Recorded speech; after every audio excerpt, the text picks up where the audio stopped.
இறைமகன் இயேசு கிறிஸ்துவில் மிகவும் பிரியமான சகோதர சகோதரிகளே, நண்பர்களே, குழந்தைகளே, இன்றைய நாளை ஆண்டவர் நமக்கு ஆசீர்வாதமாக தந்திருக்கின்றார். அன்பு தெய்வமே, இதோ இந்த அதிகாலை வேளையிலே இறை வார்த்தையின் முன்னால் முழந்தாள் படியிட்டு இந்த இறை வார்த்தையின் அபிஷேகம் ஆற்றல் தங்களில் நிறைய, உம்முடைய அருள் பிரசன்னம் தங்களுக்குள் நிறைய ஜெபிக்கின்ற மக்களை ஆசீர்வதியும். உம்மை நோக்கி கரமெடுக்கின்ற மக்கள், கரங்களை உயர்த்துகின்ற மக்கள், முழந்தாள் படியிட்டு ஜெபிக்கின்ற மக்களை ஆசீர்வதியும். அவர்களுக்கு நிரம்ப தூய ஆவியை தந்து வழிநடத்தும். உம்முடைய அருள் குறைந்த மக்களோடு இருக்கட்டும். முன்னாகவும் பின்னாகவும் வலமாக இடமாக இருந்து இந்த நாளை இவர்களுக்கு ஆசீர்வாதமான நாளாக கொடும். இவர்களுடைய இதய ஆவல்களை நிறைவேற்றி தாரும். மனங்களில் மகிழ்ச்சி, மன நிறைவையும் தாரும். ஆமென். அன்புமிக்கவர்களே, இன்றைய நாளிலே நாம் தியானிப்பதற்காக எடுத்துக்கொண்ட இறைவார்த்தை 2 சாமுவேல் 6ஆம் அதிகாரம் 10 முதல் 12 வரையுள்ள இறைவார்த்தைகள். ஆண்டவரின் பேழையை தாவீதின் நகருக்கு தம்மோடு எடுத்து செல்ல அவர் விரும்பவில்லை. கித்தியனான ஒபதேதேவின் இல்லத்திற்கு அதை திருப்பிவிட்டார். ஒருவேளை இறை வார்த்தையை கேட்க மனமில்லாதவர்கள் இருக்கலாம், விமர்சனம் செய்கிறவர்கள் உண்டு, இந்த இறை வார்த்தைக்கு எதிராக செயல்படுகிறவர்கள் உண்டு, பரிகசிப்பவர்கள் உண்டு, கொச்சைப்படுத்துபவர்கள் உண்டு. இந்த இறை வார்த்தையால் என்ன நடந்துவிட போகிறது என்று தனக்குத்தானே சொல்லிக் கொள்பவர்களும் உண்டு.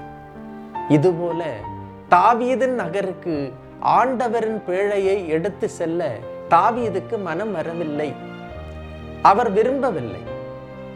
இத்தியனான ஒபதேதேவின் இல்லத்திற்கு அதை அனுப்பிவிட்டார். அடுத்த இறைவார்த்தை 11வது இறைவார்த்தை.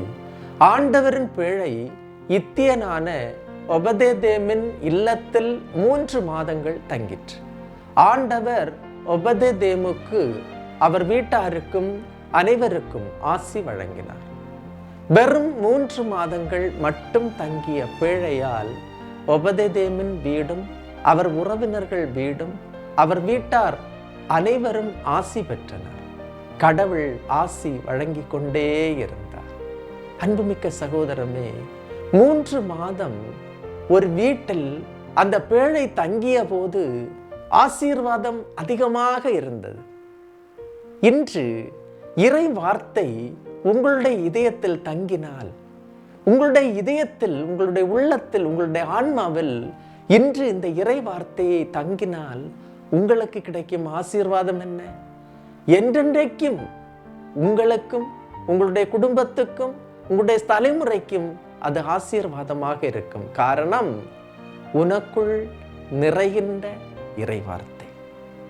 எப்பொழுது உனக்குள் இறை வார்த்தை நிறைகின்றதோ இறைவனின் ஆசீர் அங்கிருந்து ஊற்றெடுக்கின்றது.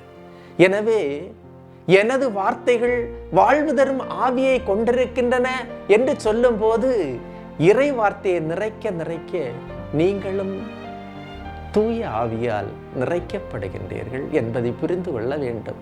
எனவே எந்த மனிதர் இறை வார்த்தையை தன்னுடைய இதயத்தில் நிறைக்கின்றாரோ அவருடைய இதயத்தில் தூய ஆவியின் அருள் அதிகமாக கிடைக்கின்றது. அது நிரந்தரமாக தங்குகின்றது.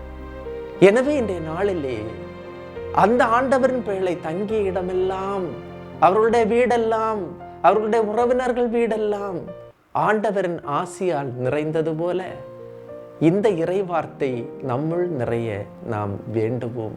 ஆண்டவரின் அருள் வேண்டுவோம். அவர்தான் நமக்கு இந்த இறை வார்த்தையை தங்குவதற்கான, இதயத்தில் தங்குவதற்கான ஆற்றலை தர வேண்டும்.